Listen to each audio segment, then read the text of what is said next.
Yo, what's up? Welcome to Kind of Funny Games Daily for Friday, April 10th, 2020. I'm one of your hosts, Blessing Adeoye Jr., and joining me is the boss man himself, Greg Miller. Hey, Blessing, how you doing?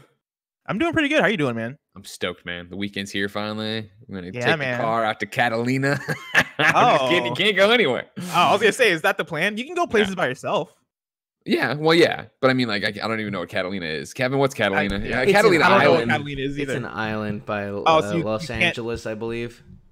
Does that mean you can't take your car there? Is there a ferry? Can I take my car Can I take a car to it that way? Can I zip a car to it? You probably can still, but it's probably one of those. The ferries are probably still going. Because, like, what the ferry? You don't have to like be close to it. Like, you're in your car in the ferry, right? If you drive onto the ferry. It depends what kind of ferry. The ferries here in the Bay Area don't have the car thing, right? I don't know. The one that comes from across the bay, no, that doesn't. Like from Oakland to here, no, that's there's no car there. Okay. Have any of us taken the ferry before? I have. Yeah. Okay. The ones that allow you to be in your car? No, just the regular ferry. The regular old one across the bay. Okay. Greg, a little more information of Catalina. Santa Catalina Island is its full name. It has a approximate area of 75 square miles. Wow, that's more miles than I thought it would be. 4,000 people as of 2010. Wow. Oh. Mm-hmm. Now, Kevin, here's some other breaking news for you. Last night, I was helping out in the kitchen, shucking some oysters, general cooking, and I noticed that my neck just pops the entire time. And now I notice my back hurts, so it might be time. We might need to bring a real chair here. Oh, okay. Oh, did I just flash green too? Yeah, your screen is flashing green. Oh, sorry, everybody working from home. Oh, wow. Do you want me to get you nice new chairs, or you just want the studio chair? Whatever you think's best. I just don't have a place. What are you sitting on right now? My kitchen, one of my dining room table chairs. Oh, okay. I think it's meant to. I was thinking like a beanbag. No. I mean, it's not a bad chair. It's from West Elm, but like it's got no lumbar support. You know what I mean? Like. Oh. Just a chair. Oh yeah. I mean, that's you see, Blessing. His lumbar isn't being supported. It hurts, man. I feel you. Like right now, I'm just like rocking on also a dining table chair. It doesn't have any cushion to it though. It's just like I'm gonna enlist the peep to be my lumbar support. Maybe I hit up the dude that sold us the desks, and I get what's a reasonable amount of chairs? 5 chairs? You think there's 5 How many chairs do we need for the new studio? Well, I mean, we have like 15 desks. So how many? And so we're short. So what? 6 chairs? Well, I imagine we're gonna kill all our old chairs. Get matching chairs. What happened? Oh, okay. You know what I mean? Greg, how's your Friday going? Happy Friday. Happy Friday to you, Bless. It's good. This lumbar support feels better already. Do you have any weekend plans? Play some video games, of course. Nice. I would like to do that the entire weekend, So but just my to be wife clear, will drag me out for hikes and things. Yes. We're shelving the whole conversation about. It's not that we're shelving as much as I'm not the guy to. That's an adult question. We've now gone past Greg, who just says yes to everything. Now you have to talk to Tim or Nick about, like, probably Tim. Like, do the chairs need to be blue? Do they need to match? Well, I don't know what's happening in the new studio, what things are, you know? Okay. Blessing and I would show up. We would just make the show no matter what. We show up with that 4-poster bed. We got a show right there is what we said. I'll make a show standing. I don't care. Exactly. Standing shows. But you get Tim involved. Bless, you have a standing desk now. So you could be in the comfort of your desk. Would it be weird if I stood during this whole podcast? So I just like changed my. So. We'd get a better view of your room, which people are. Yeah, that's true. They want that so bad.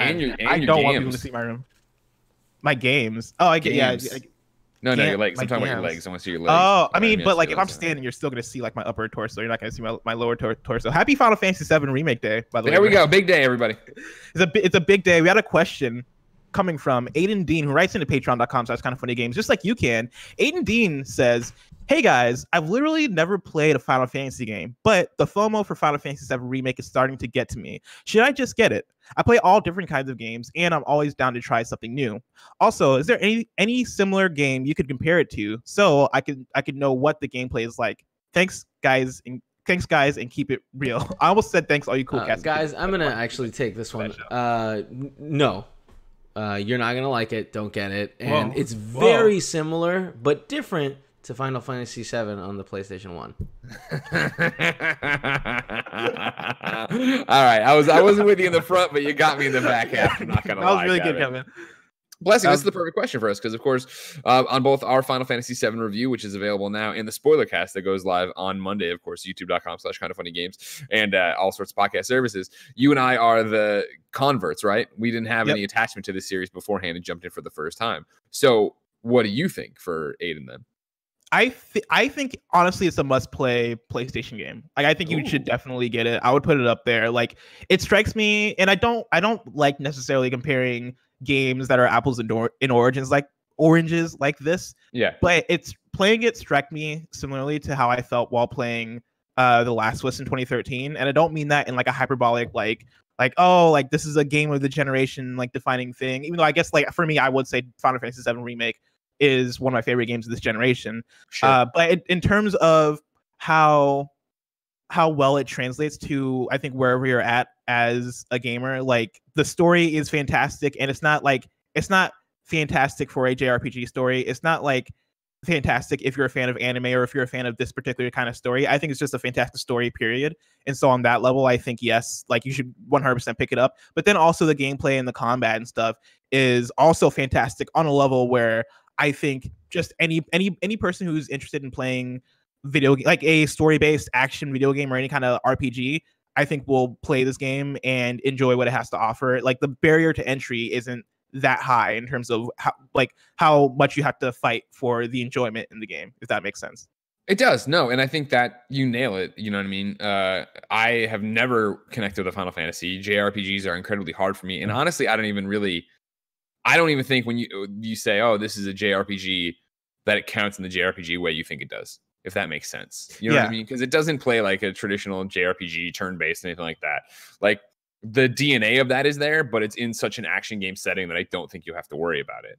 And so, yeah, as me, somebody who has heard how great Final Fantasy VII is, let alone how great Final Fantasy period is, and wants to understand that and has tried, has never found the je ne sais quoi to actually make me go through and want to play it. This is the one that I couldn't put down. This is the one that had me literally from the opening cutscene, from the opening video, all the way to the very end. And I think the combat is so engaging. And, I wanted more of it. I wanted more options to engage. I thought it was awesome when, you're, I don't even know how many, 20 hours, 10 hours, whatever in like the battle system really clicked for me in terms of not only what I was doing as Cloud, but then moving around and really managing the battlefield and knowing what I needed Barrett to do and what I needed Tifa to do. And somebody's throwing heals and somebody's going out. And now I'm using a ranged attack to get the enemy to turn around so the other person can run in. Like, this game is fantastic, period. And I do think, you can never say carte blanche, broad stroke, this game is perfect for everybody or anything like that. It's hard, not knowing more about Aidan or whatever. But I do think that like what you're talking about is true, where this is going to be in a lot of Game of the Year conversations. I do think that right now it is the zeitgeist for sure. I think you're going to hear a lot about it from a story level going forward. That I would say, and I know it sounds cheesy as hell, you owe it to yourself to try on this one. And I understand that's a $60 try. That's a big risk, but maybe look at some more reviews or whatever and see gameplay videos, even streams, see if that's what would turn you off. But in terms of being part of the conversation, playing a really fucking rad game, I'd say go do it. Yeah, for sure. And when I think of something to compare it to, that kind of gets difficult because it errs more towards the side of action RPG than JRPG. I think when you think of JRPG, you think turn-based. And I know that turns a lot of people off. Like Octopath Traveler was a game that I tried out and I couldn't get into because of the random encounters in the turn-based combat and all that stuff. But I think Nier Automata is weirdly enough is one that I'll compare it to, even though Nier Automata is more of a bullet hellish kind of game when it comes to the combat.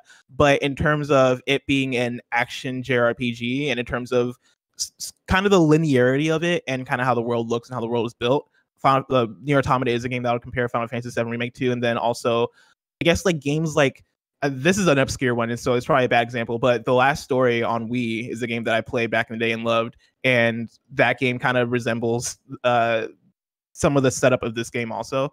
But yeah, like think like in any sort of actiony JRPG, you'll probably find if historically you find yourself connecting to those types of games, then yeah, I can see you easily kind of getting into Final Fantasy VII Remake.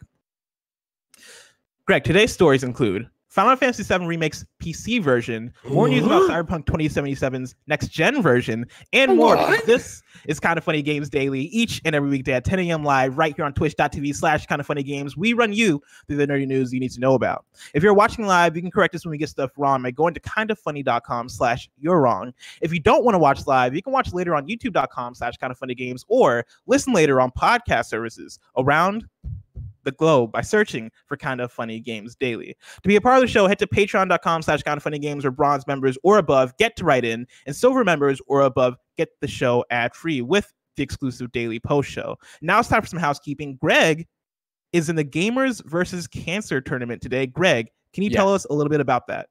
Yeah, so the idea is that I got approached late in the game here by the American Cancer Society to represent the University of Missouri, my alma mater, in Gamers versus Cancer. They're doing basically a March Madness tournament over at, and this is the shortest way to get to it, kindoffunny.com/Mizzou. So I'm representing Mizzou. Just like Extra Life, if you want to, you could join up and represent Mizzou as well. And so we're trying to raise as much money as possible during this bracketed tournament that goes from now through the beginning of May. And so today at 3 p.m. on twitch.tv/kindoffunnygames Pacific time, I'm going to stream some Division and Hangout and drive some donations there. We're going to give away some games. You can go, again, kindoffunny.com/Mizzou right now to donate. If you're hearing this before then, you can actually donate and play Division with me. If you're hearing it after, this goes throughout May. So there will be other streams from me doing games and jumping in there and hanging out and raising money, giving away games, and doing it for a great cause. Well, turns out Blessing doesn't like good causes. He just left the call. You know what I mean, Kevin? You think you know somebody, then you start talking about a charity and he just quits. He quits the show. So I don't have a plan for this. kindoffunny.com/Mizzou. You can go there right now. You can donate. You can find out all about it. Of course, the American Cancer Society, a fantastic organization that funds research. It takes care of cancer patients. It puts in children's hospitals. It's been putting in VR units for kids to play while they get chemo and they can hang out and not feel so isolated. And then they have these things called Hope Lodges, which you can actually go, or not you, but you could if you got cancer, sadly, and I don't want you to, like I did. The cancer patients can stay there while they go through treatment. So yeah, again, 3 p.m. Pacific time, twitch.tv/kindoffunnygames. You can find me there playing some Division, hanging out with some best friends, giving away some games, just like Extra Life. Like I said, it's Extra Life meets March Madness. Now, yeah, I saw when he went away, as soon as he went away, we got an update here on Slack. And so Slack from Blessing says, my internet cut. Now that means the internet's gone, everybody. That means there's no internet at Blessing at Aoye's house. Can you effing believe it, Kevin? Here's the thing. Yeah. I know for a fact he's got a phone. Okay? And I know that Discord's on there too. Sure. Just fucking call us through that. Will it be comfortable? No. God, no, not at all. It's going to be terrible. It's going to be terrible. We'll about to It'll see. work. You know? Yeah, I know. You'll have to see. You look terrible too. It's all 8-bit. So then, still in housekeeping. Thank you to our Patreon producers, Mohammed, a.k.a. Momo, Al Tribesman, the Predator. I still don't understand that reference. Can you explain it? It's the noise that he makes. You want me to look it up? No, I know that. How do we get from Al Tribesman to Predator? Because the Tribesman's the hunt man. Because the Tribesman is the hunt man. Huntsman. I think maybe Huntsman is a character in Predator. And Tribesman is close enough to that, I guess. I'm going to call Nick. He'll know. Okay. Do you think Blessing's trying anything else, or he's just... I think he's already drunk. Let's see. Oh, there I am. Oh, look how small. You're so Don't eat me, Greg, because I'm so tired. What's up, buddy? Hey, nothing. You're on Kind of Funny Games Daily. How are you? Oh, good, man. Good. So question, I don't understand this reference anymore, but I know you call Patreon producer Al Tribesman the Predator, and then you do the Predator noise. Why? Yeah. Because he started off as him being the lone tribesman, and then we called him the hunter, and then, of course, what's cooler than a hunter, Greg? The Predator. Predator. Gotcha. Okay. Well, that actually makes perfect sense when you think about it like that. In fact, if I'm not mistaken, the book the Predator is based off of is called The Hunter. Oh, okay. Well, thank you. You taught me something today, and I appreciate that. No problem. And I'm sorry that Susie Cakes is closed. No, it's fine. Don't worry. Don't worry. You know, Jen's just going to not have a birthday cake, and it's all your fault. Well, you know, sure, you can do what we used to do when I was a kid. Dirt poor. We used to make our own cakes out of air. All right. I'll talk to you later. It doesn't even make sense. And our final Patreon producer, Blackjack. Today we're brought to you by Manscaped, but Blessing will tell you about that later, right? Blessing, I will. I'm doing pretty good. I'm back I think what happened was you mentioned Mizzou, and since I went to U of I, my computer was like, not in my house, and then shut everything down. No, I respect that. I respect that. Wait, hold on. What up, Yeah, or what up, is. Kevin? You had to switch this around? We're good? Yeah. We good? Yeah. All right, the sticks are yours again. Awesome. Today we're brought to you by MANSCAPED, but I'll tell you about that later. For now, let's begin with what is and forever will be the Roper Report. It's time for some news. We have 4 stories today.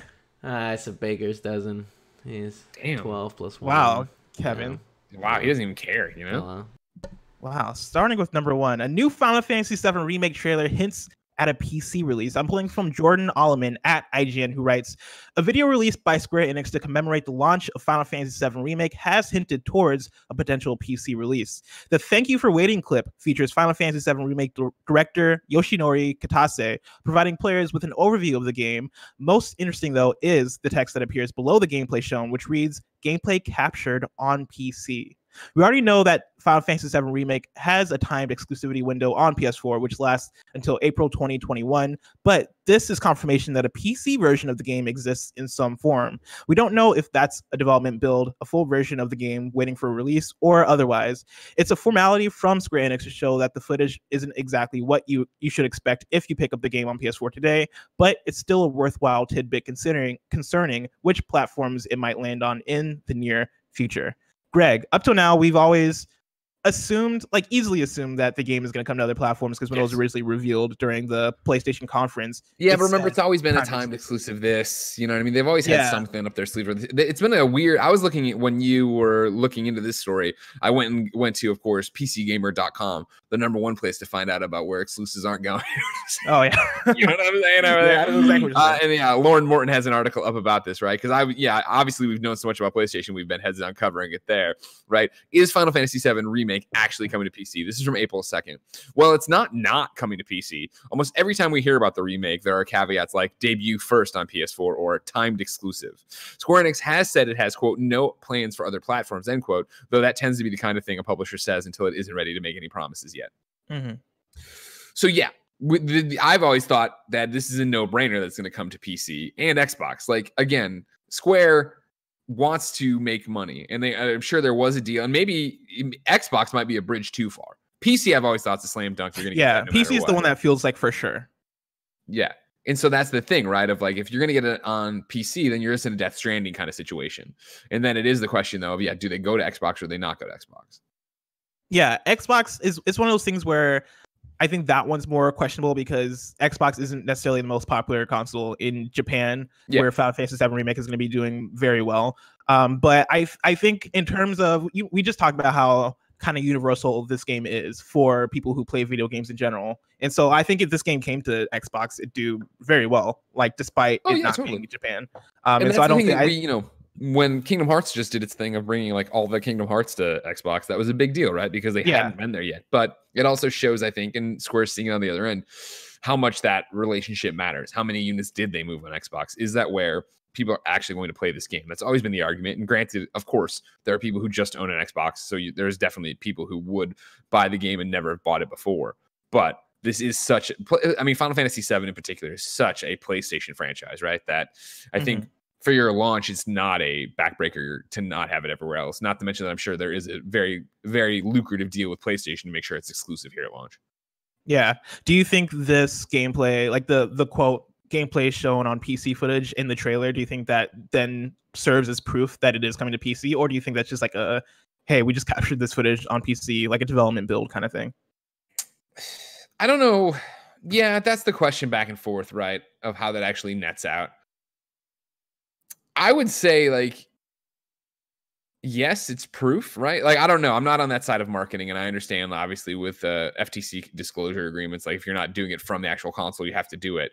But I think even then, I would have been more, and granted, this is a Greg Miller thing and worrying about it and trying to figure out what you're worrying about such a subset of the gamers that are going to care about this, that would it have been, like, captured on a PC running a PlayStation 4 specs? You know what I mean? Like, if it's not that, then but then again, how far along is the PC version, and why you're using it because it's that pretty right here, but you're waiting a year for it, and yet it's like, I don't know. I've never, you're asking, is this like proof definitively that it's coming to PC? I don't know. It isn't. It is not. It could be like you're saying. It could just be a way that they're capturing footage to make it look the best way it could. But also, I just think it's such a foregone conclusion that it's going to. Like I mean, again, like PlayStation has shown already that when they do these timed exclusives, they're not worried about PC. They're putting their own games on PC now. They're still worried about the race between them and Xbox. What do you think the conversation is there with PlayStation when it comes to games that are timed exclusive versus exclusive? Because Death Stranding is coming to PC this summer, and that's not even a year thing, right? Death Stranding came out for PS4 in November, I believe, and now it's slated for June or July. And I don't remember any of those original trailers saying anything along the lines of timed exclusive or first on PS4 or anything like that. Whereas all the Final Fantasy, it was the first time ever with Death Stranding. It was something about the box, I think, where the first box art that didn't. Yeah, it was. I think it was something along the lines of they took away the only on PlayStation. Yeah. So do you think there's conversations there as far as what the marketing language is? 100%. And I mean, and that's the thing is that this is such an old song and dance. Like, how many times have we seen this? Remember, wasn't it Tomb Raider, right? Where it was so fucked up when they were talking to Xbox, and it was like, wait, so what? And there was just nonstop confusion over whether that game was actually exclusive or timed exclusive or console exclusive or whatever. It's the same song and dance every time around here. And those are the meetings and conversations I assume happen that, all right, cool. We signed this deal. You're exclusive to us. And then you get into this weird positioning of, well, we can't lie to the consumer and say it's not coming, or can we? PlayStation's you definitely don't say anything. It's well, is it a world premiere? Is it and then it is this hemming and hawing, but then it is also how many different territories are there? How many different websites are there? How many different PR people are there that get the messaging wrong once and then they are an article on Kotaku, right? It is this thing you say one thing wrong. This thing of picking this apart. It's running on PC. Again, I understand that, when you're in development working on a game, you're making it on the PC, basically the giant PC dev kit or whatever, right? So when you're doing that, I guess you could then tweak the resolutions to run better, but why would you be doing that and doing this if you only had one PlayStation 4 version? Clearly there's a PC version of this game, right? I'm not wrong about that. I don't know. Who knows? No one will ever confirm or deny it. It's such a weird minutia legalese conversation to have, where I think that, yes, it's coming to PC. I think that's, again, a foregone conclusion. And so the fact that they use that here and had to say that, but can't say it's coming to PC or don't want to say it's coming to PC is just weird. It's just a weird thing all over. Yeah, I think that makes me curious is how the conversations about exclusivity have kind of evolved through the years, and how kind of the conversations and how the conversations go are kind of selective based on scenario. Because for the Tomb Raider thing, for Rise of the Tomb Raider coming out exclusively or being a timed exclusive for Xbox One, I remember that kind of blowing up in their face. I remember that being a thing where people were really upset about that. But this Final Fantasy VII thing isn't nobody's really blinking an eye at this, and I guess it probably is part of it is it being tied to PlayStation already as far as the original Final Fantasy VII. Final Fantasy historically has not had that tie to Xbox or being cross-platform, even though the last few entries we've seen in Final Fantasy have been.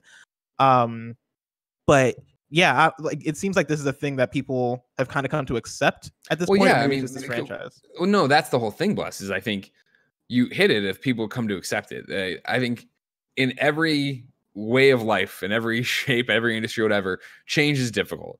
And I think video games are no exception. And so when we did see that this is how exclusives were going to be in this generation, right? That there would be all these timed things and all these caveats and all these, it releases first here and then maybe later and they don't say it, or maybe they do and blah, blah, blah. That was a shift away from, what it was. I mean, remember in the PlayStation 2 days, right? Where it's fucking Grand Theft Auto was exclusive to PlayStation. Mm-hmm. Why? Okay. Just cause it was, you know what I mean? You couldn't granted because of money, but it was that was a legit exclusive and that's how we knew it. And that was why you had console wars and why you had fanboys and why you had people who'd argue about it and people who'd be like, I will never fucking play Grand Theft Auto because it's not on my console, right? They were mad at Grand Theft Auto about it.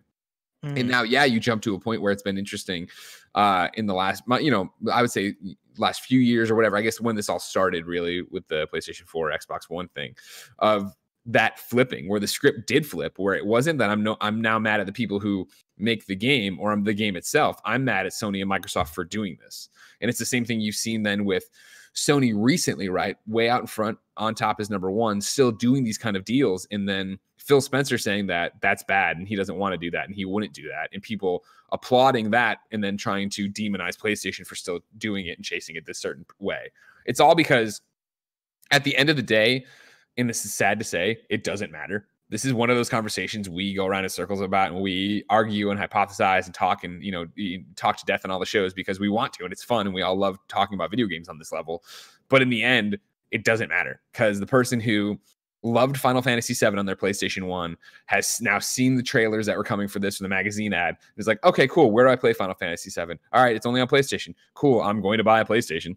Like, they want to go do it for that thing. Like, that is legitimately who this game is targeted at the most. Because everybody else, us, you, person watching or listening to the show right now, they're well aware that wherever they put this game, you probably have the system to get it, and you're going to go get it. Like, if you want to, if you're interested in it, right? Like, in terms of what they're actually going to do. This is a system seller, so it'll get people in that haven't gotten in before, which is why PlayStation wants it. PlayStation understands that attachment. PlayStation understands that people have lapsed from when they owned their PlayStation 1 and were in their dorm rooms or mom's basements or bedrooms or whatever playing this thing. So many people have that connection to Final Fantasy VII, but have lost that connection to video games. And that's why this was a war PlayStation wanted to win in terms of exclusivity of, let's get out of the gate, be the first, the only place to play, so that people buy a PlayStation again. Come back in, hopefully, see how amazing it is, get excited for PlayStation 5, buy, all the different PlayStation greatest hits at $20. Like, this is one of those kind of moves. And so when for us, even to what you're talking about with Rise of the Tomb Raider, the problem with that was that they were doing exclusive, sure, but then it was just you couldn't nail anyone down on what they were saying, right? It was like trying to put Jello on the wall, where nobody would fucking commit to what this really meant, and that got so annoying. Yeah. Speaking of Final Fantasy, Greg, story number 2, Final Fantasy XIV's next patch is delayed. I'm pulling from Rebekah Valentine at GamesRadar.biz, who writes, Final Fantasy VII or Final Fantasy XIV Online appears to be one of the first major MMORPGs to see a content delay due to COVID-19. In a letter to players today, producer and director Naoki Yoshida announced that the upcoming major patch 5.3, which had been planned for mid-June, would be delayed. Yoshida outlined a list of reasons for the delay, most of which are connected to work from home limitations or challenges involved with connecting to partner studios located elsewhere in the world. These included delayed deliveries of graphical assets, delayed voice recording, and production and QA limitations involved in working from home. The team is unsure at this time if the delay will be 2 to 3 weeks or closer to a month. Quote, we are terribly sorry for the disappointment this may cause our players, as we know you look forward to new patches, Yoshida said. Yoshida continues, however, it is also important to prioritize the physical and mental health of our development team, without whom we would never be able to release the quality updates and features you expect from Final Fantasy XIV. So we ask for your understanding as we adjust our schedule in accordance with the situation, end quote.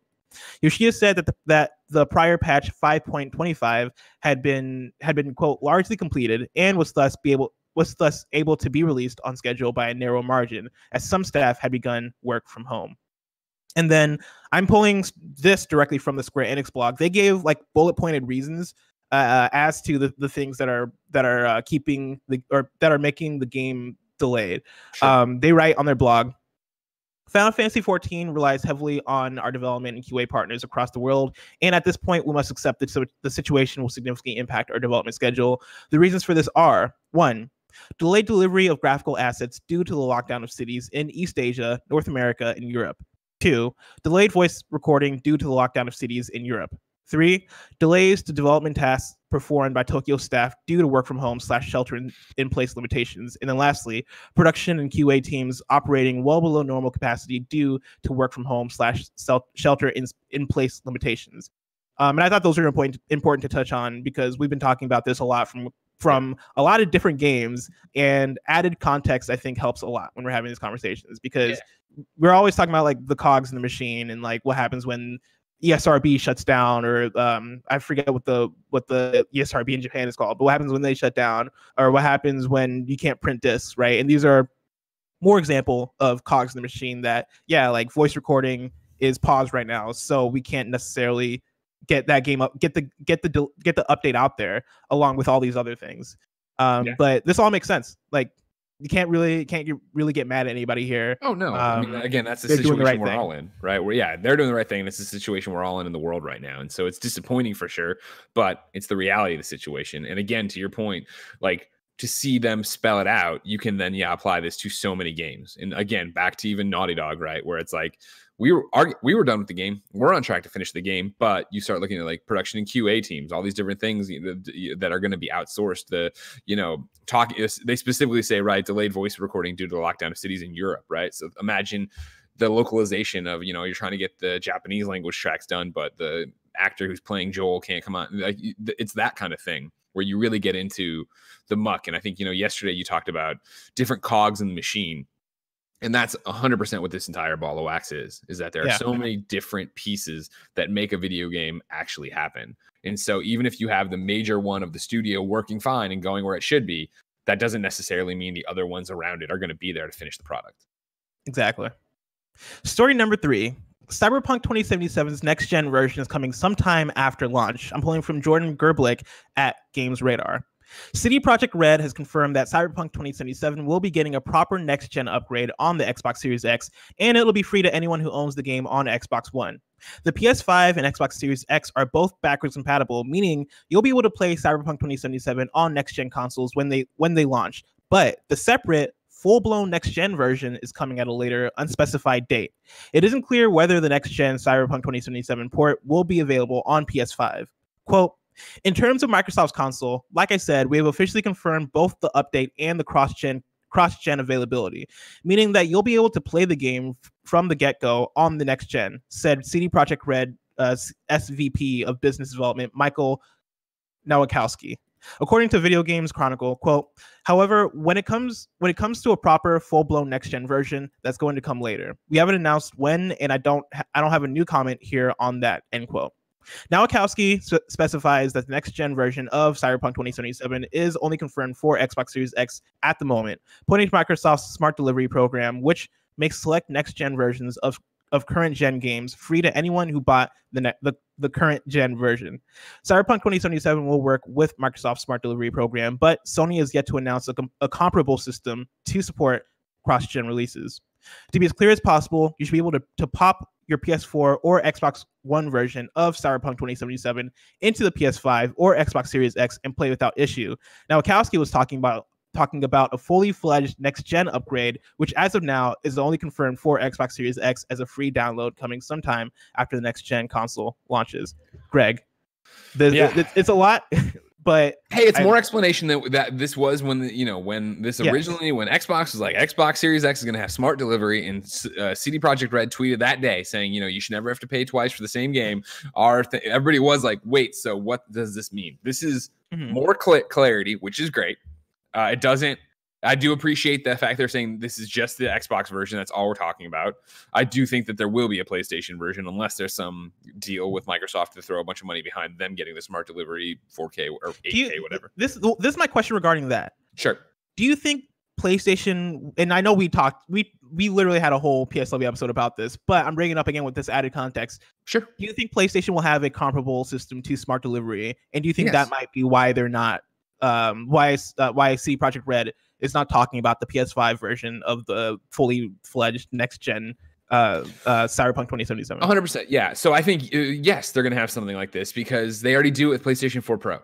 So you know what I mean? Like you can get better versions of the games on the PlayStation 4 Pro and download stuff for the PlayStation 4 Pro. I think you've seen the smart delivery that already exists on Xbox and Xbox Series X right now, right?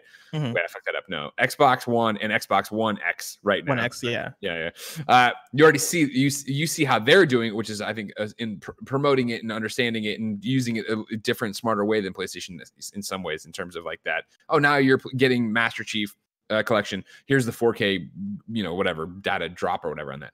PlayStation will have that again, or will have that in a more fleshed out sense that rivals what Microsoft is at least doing right now. I fully believe that. I think it'll be up to developers if they want to support that. Do you want to take the time to make your game look better? I think for all the ongoing games, right? All the stuff that are like games and services that you're putting hundreds of hours into, I think they'll definitely do it. I think the giant breakout successes will do that. And then the other part is then, so yes, that's happening. To your other question though, for specifically Cyberpunk 2077, I think there's, one of two things has happened. You have an A and a B. A, PlayStation is doing it. Of course, we saw CD Projekt Red are doing it, but PlayStation hasn't talked about it and said publicly what the name is, and we're NDA'd at the wazoo about whatever it's going to be, so we're not going to say anything about that, period. Or it is that, yes, Microsoft's given us money, knowing how big this is going to be, that they want the smart delivery on this, just them, and we'll wait and do it just for them. Yeah, I think both companies, being Sony and Microsoft, are in interesting places with this, because smart delivery, as we understand it, makes sense, right? It's the next gen versions of games that we're getting cross-gen. You're getting them free with the next gen update. For PlayStation, we've now had the Mark Cerny presentation where he talked about specs and all this stuff, and he also talked about compatibility. And one of the things that we had a conversation about that was confusing, because there was a whole bunch of different messaging, but we finally kind of came down on, was that we're going the PS5 is going to be backwards compatible with the PS4.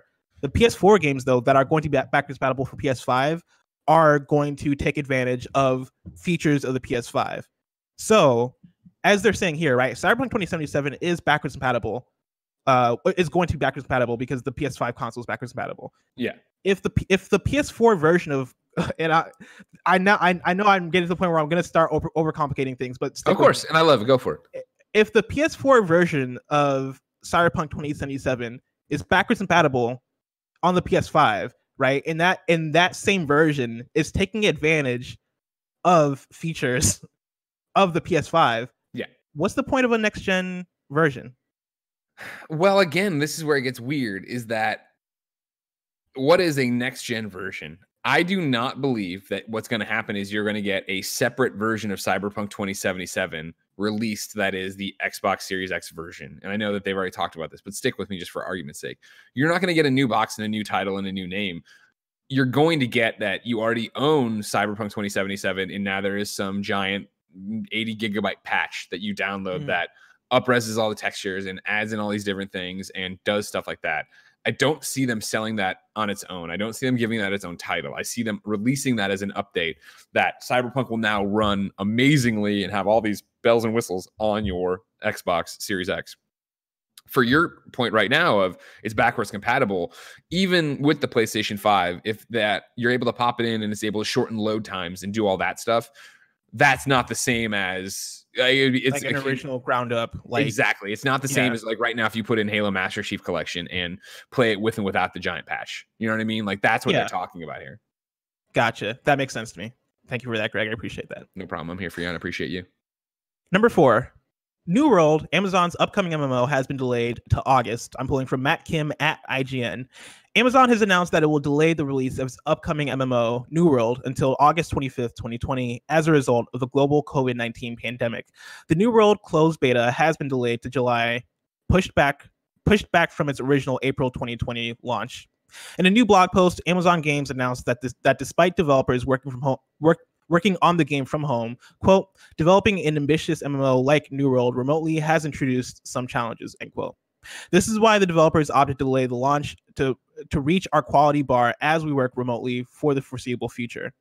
New World is an upcoming MMO from Amazon Game Studios. Set in a fictional world, players will take up the role of colonists exploring a new land terrorized by supernatural monsters. Players will scavenge for resources and build settlements that they'll then have to defend from monsters and other players. The alpha for New World will remain open as development continues, and Amazon is promising more information and updates between now and the August launch. Greg, have you been following New World at all? I have not. Have you? Yeah. No, I'm not. This is one that I think lives outside both of our it's all right, cool. Worlds. Go for it. Yeah, exactly. Yeah. I've heard of it, and that's about it. But there you go. New World, Amazon's upcoming MMO, it's been pushed to August. Greg, I'm so excited to see the splashes that New World makes when it finally comes out. Wait. But August is so far away. If I want to know what's coming out to mom and pop shops today, where would I look? The official list of upcoming software across each and every platform is listed by the Kinda Funny Games Daily Show hosts each and every weekday. Yeah. Kevin, are you tired today? I'm tired every day, my dude. I feel you, man. Whoa! Kevin's been carrying the company on his back, which is so Kevin has reasons since about 2015. Yeah, no, exactly. But these last few weeks, especially, so, Kevin's been I mean, you just press buttons, but also like you resize the windows and you make sure things run well. And when my internet takes a crap, you like make sure that Greg's full screen. You do all the things. Well, my neck was all poppy yesterday, Kevin. I was thinking, man, I could go for a good old Kevin neck crack. You know what I mean? Oh yeah, the old neck cracking. The old neck cracking. Out today. Block Quest Maker is out for Xbox One. I was gonna say Block Quest Master, which also sounds like a really dope game. Braveland Trilogy is out for PS4 and Xbox One. Retro Tanks is out for Xbox One. Final Fantasy VII Remake is out on PS4. Abduction, spelt with an O, that's Abduction.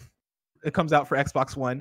RMX Real Motocross is out for Switch. Rush Rover is out for Switch. Mini Railway is out for PC and Mac. Karma City Police is out for PC. Alder's Blood is out for PC. Heal is out for PC. Group Project Simulator is out for PC. Tower of God is out for PC. And then Scrappers from Q Games launches today on Apple Arcade. We have a deal of the day for you. Drawful 2 is free on Steam through the end of the day today. And so if you're stuck at home and need something to play with your family, Drawful 2, it's a very fun game for that exact scenario.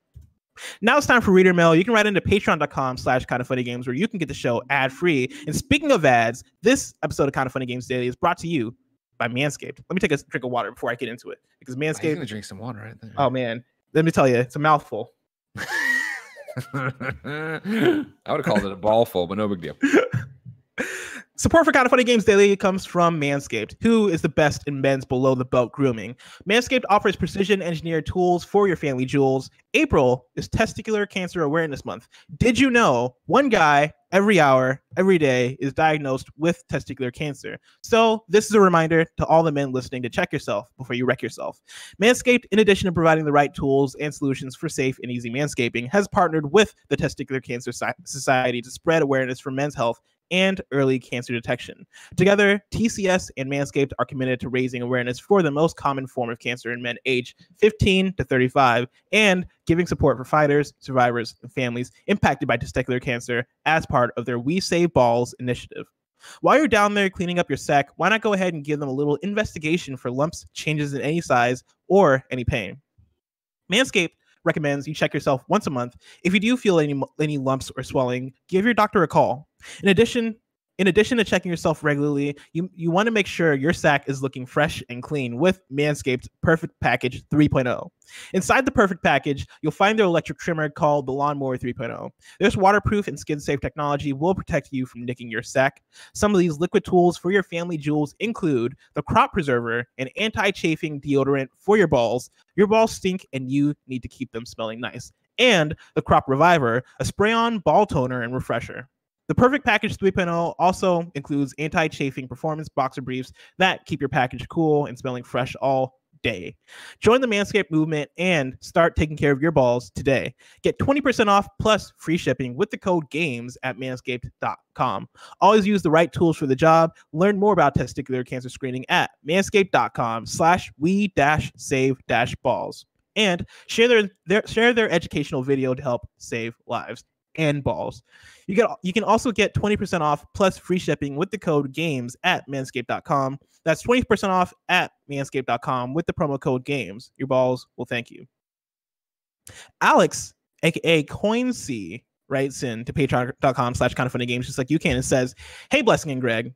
First of all, many thanks for continuing to provide awesome content over the past month. I live in Hong Kong, so we've been dealing with COVID-19 since around December/January. The school I teach has been closed since February, so having some degree of normalcy in the daily content from Kind of Funny has been so helpful, even when it eventually got over to the USA. I mean, come on, guys. We saw you. Come on, guys. We told you this was coming. Thank you for that, Alex, aka CoinNC. Alex continues with the question. My Final Fantasy VII Remake pre-order has finally unlocked on my PlayStation, but I'm not going to play it until this evening. For some reason, when it's games like this that I really want to savor, I have to play them at a certain time of day. It was the same with Spider-Man and God of War. My question is, when there is a game that you're really looking forward to playing, how do you set yourself up to enjoy it fully? Is there a certain time of day, drink, food, room, chair, or anything at all you need to complete the experience? Love all that you do and stay strong for the planet, Coin C. That's a great question. For me, usually in terms of this, when I'm really looking forward to something, I want to be able to focus on it entirely. So it is that thing of if that means headphones, if that means, telling Jen like I'm gonna do this. Saving them I rarely do, but I think that's because like for a certain time of night, because we have so much going on that once I get a review code, it's usually right to work on it and right into it. I can go a different way of like, do you remember Arise, A Simple Story? It debuted, I want to say, at an Xbox E3, kindoffunny.com/you're wrong, and it looked awesome. Recent one? Yes, it's recent. Yeah, yes. Okay, I remember. Yeah.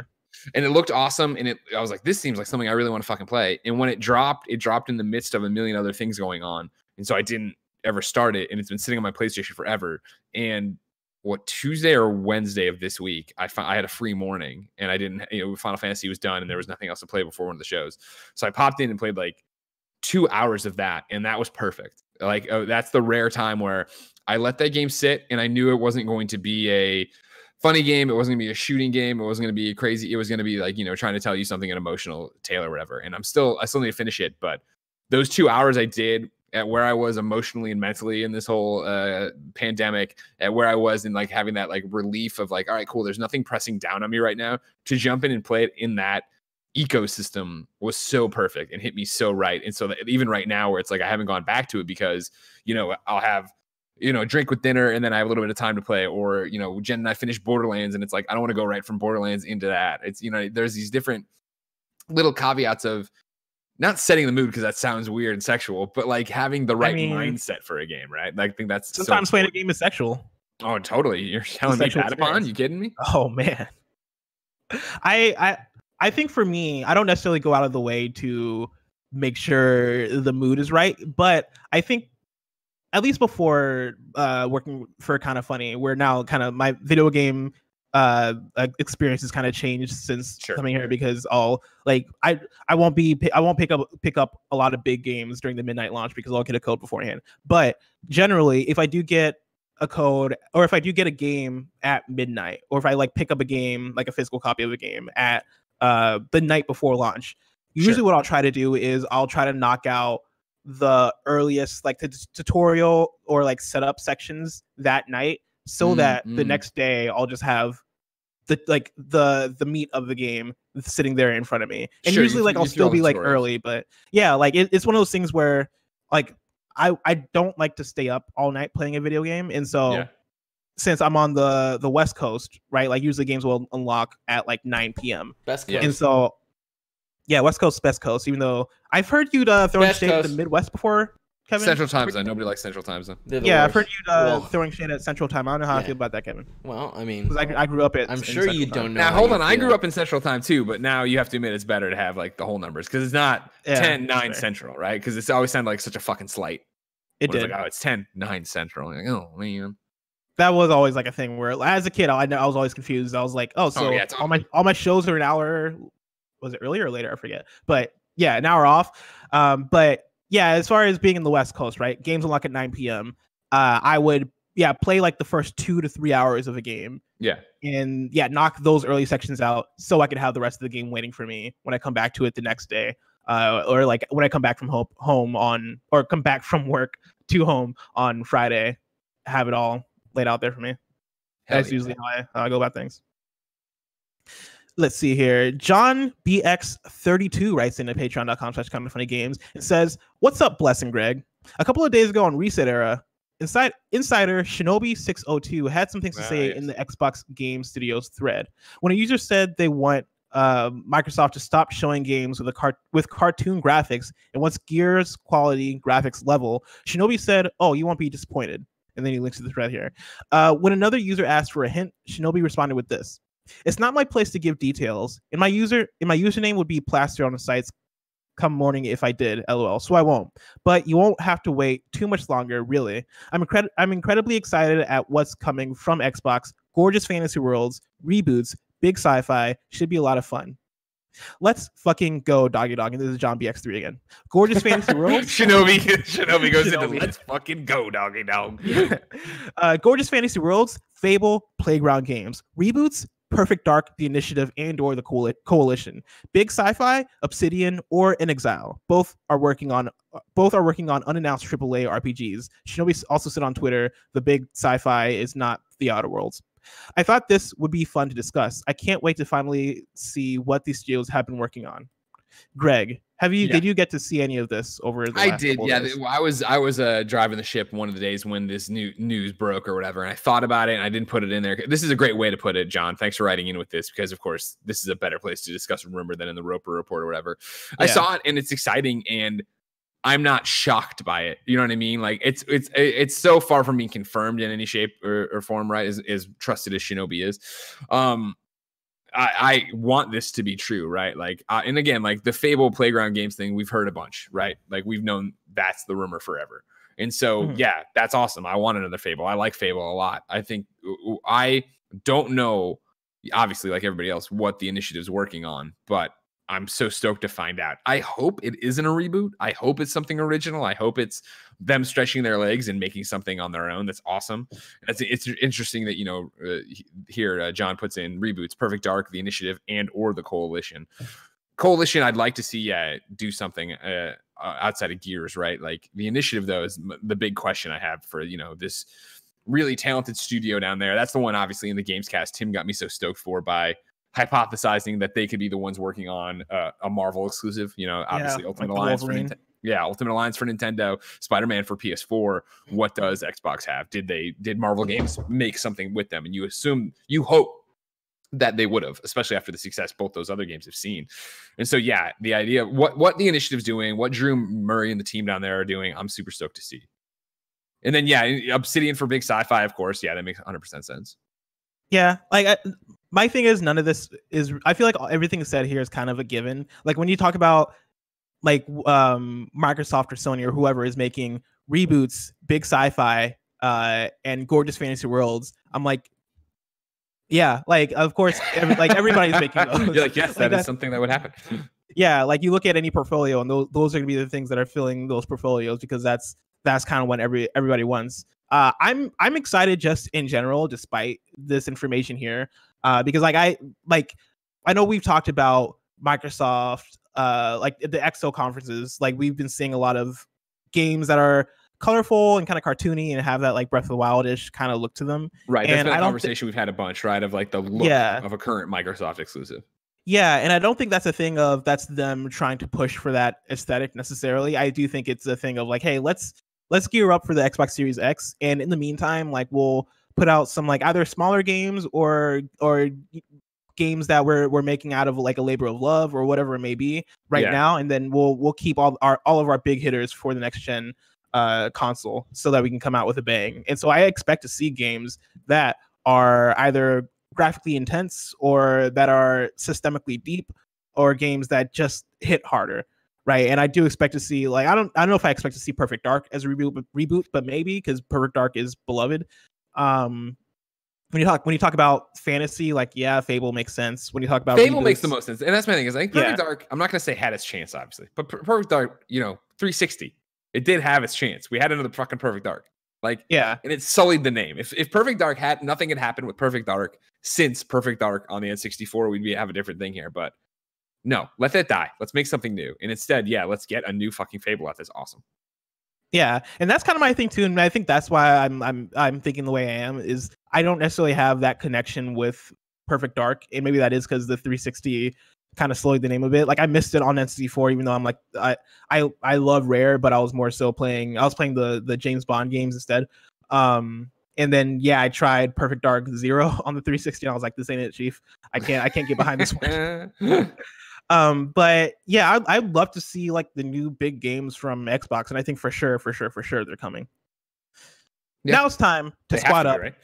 Oh yeah, they got to be. Now it's time to squad up. Kayla writes in with a squad up on PS4 and says, I need scores to chase in Beat Saber. My wife and I have been playing almost daily since the world gone crazy, and are currently 2 trophies away from the platinum, 15 each S rank and full combo and expert. Having friends with scores to chase would add even more to the stay active motivation this game provides. Thanks for all you do, and stay safe. Kayla's PS4 PSN name is Beruset.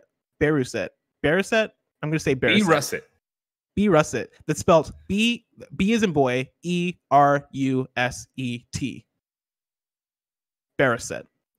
Now it's time for kindoffunny.com/you're wrong, where you can write in and let us know what we got wrong as we got it wrong. Kebabs writes in and says, most games do have some sort of PC version since they often have to run on PC if they're multi-platform. When I first played Fuse at Insomniac, it was on PC with 360 controllers. Yeah, but again, this is my point. Is like I understand that most games are exist as a .exe. Trust me, I've played plenty of games running on a PC, but they're running on the PC at the PS4 specs. I haven't seen it before that if you're capturing off of development builds that you have to say it was captured on a PC, because if it's running at the same specs as the PlayStation 4, why would you have to say that? I understand what you're saying, Kebabs, and I thought I made it clear earlier that like no, I understand that. I've definitely played that as well. But I don't. It's an interesting one that I think you'd see more of if it wasn't natively running on the PC as the PC game. But who knows? And then Kebab says that ESRB equivalent in Japan is Zero. In Europe, it's Peggy. Thank you for that. I think I forgot what the Japan one was called. Zero is a way cooler name than ESRB. It's so cool. Really cool. It is. Peggy is like, come on, guys. Peggy 16. I hate that. Peggy 18 or 16 or whatever. Next week's hosts are Monday, it's me and Tim. Tuesday, it's me and Emron. Wednesday, it's Greg and Gary for What a Wednesday. Thursday, it's Greg and me. And then Friday, we're back, me and Greg. A great one. Of course, this has been Kind of Funny Games Daily, each and every weekday at 10 a.m. live right here on twitch.tv/kindoffunnygames. We run you through the nerdy news you need to know about. We have a Patreon post show for those that are subbed at the server level of patreon.com/kindoffunnygames. So stick around for that. Otherwise, until next time, Game Daily. Game Daily. And then Kevin, is it still the same way? Yes. Oh, well, great. Go further. You got it. There it is. I can't fucking see because I'm looking off screen. Oh man. There you go. I guess we're gonna yell now, huh? We are gonna yell now, Kevin. You may